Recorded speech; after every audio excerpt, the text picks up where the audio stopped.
Congratulations! You found the online video lesson for rhetorical e-learning, November 23rd, 2009. I'm Mr. Shryock, and I'll be your rhetoric teacher for today. In this lesson, we'll be looking at the basics of metaphor theory and applying that knowledge to some poetry that's about the concept of identity.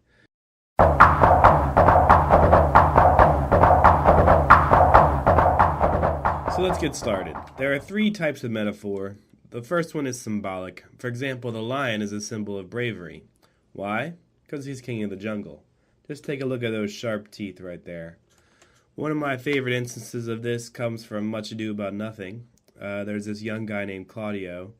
He comes back from war, everyone's praising him, and they say that he did, in the figure of a lamb, the feats of a lion. Meaning, he looks like a little boy, a lamb, but he fights as well as a lion would. Of course, we have to ask, are lions really all that brave? They're pretty elite hunters, and they usually attack the weakest targets possible. Does that really make them brave? Of course not. That's the point here. The lion is a symbol. Not much more, nothing less. Okay, the second type of metaphor is a resemblance metaphor. This is where you draw a comparison between two subjects that actually have some kind of physical resemblance. It's worth pointing out that although you've probably been taught that metaphor and simile are very different, they're really not. If someone says, "My love for you is a red rose," you pretty much get the same point if they said, "My love for you is like a red rose." So here's a great example of a resemblance metaphor. She had an hourglass figure. This, of course, means that the person you're describing has a slender waist, like one of those old hourglasses and the sand falls from the top to the bottom. One of the fun things about metaphor is that you can always take it further. For example, she had an hourglass figure and the glass was cracked. I don't really know what that means, but it means something. You could also say, she had an hourglass figure, but the sand was all at the bottom. You probably can guess what that might mean. What might you say about this guy? Well, if you're writing a resemblance metaphor, it would have something to do with the way he looked. So you could say, I don't know, his eyebrows were caterpillars crawling across his face. Or you could say his hair was like a bush on fire, wild and uncontrolled. As long as it compares two things that look alike or are physically similar in some way, it's a resemblance metaphor.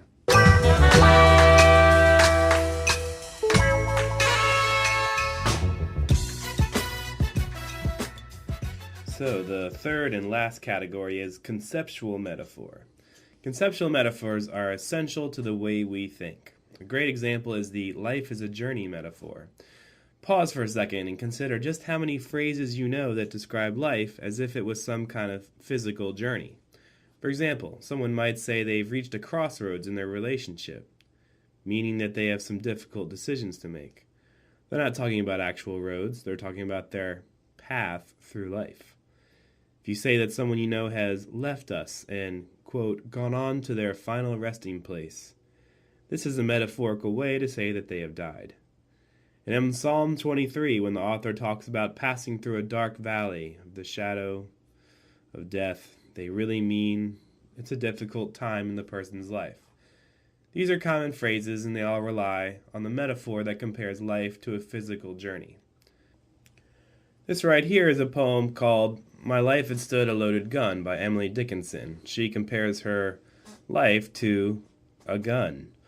It's pretty complicated, so we're going to look at just the first stanza to get an idea of how conceptual metaphor looks in a poem. This is the first stanza of the poem, and I've surrounded it with little concepts that we're going to try to involve here as we interpret it. So it reads, "My life had stood a loaded gun, in corners, till a day, the owner passed, identified, and carried me away." So the author here is saying that her life is like a loaded gun. Specifically, she says, "My life had stood," meaning her life wasn't really changing, it wasn't moving or doing anything really interesting. She also chooses to describe her life as a gun, which I find pretty interesting. Like, why would you choose a gun? Is it because a gun is dangerous? Is it because a gun is really valuable to a hunter. Who knows? Specifically, she says that the gun is a loaded gun. Now, that to me says her life has a lot of potential that's been wasted and never used. Lastly, it says that her life stood in corners, which to me says that she's probably alone, isolated by herself, unnoticed. That's why it's such a big deal when the owner passes by and identifies her. This process of recognition, that makes a big difference to her. I have a big question too on who the owner of the gun is in this poem. Is it perhaps a lover of hers, someone she really, really likes? Is it perhaps God? Sometimes people look at this poem as a spiritual poem. Maybe it's about her life having some deeper purpose and her realizing that because of God's, I don't know, God sends her some message. Whatever it is, it ends by saying that she's carried away. So obviously it's a really important event for her, and the emotions of it mean that she's really not in control. She's the gun that's being carried. She doesn't get to choose what happens to her.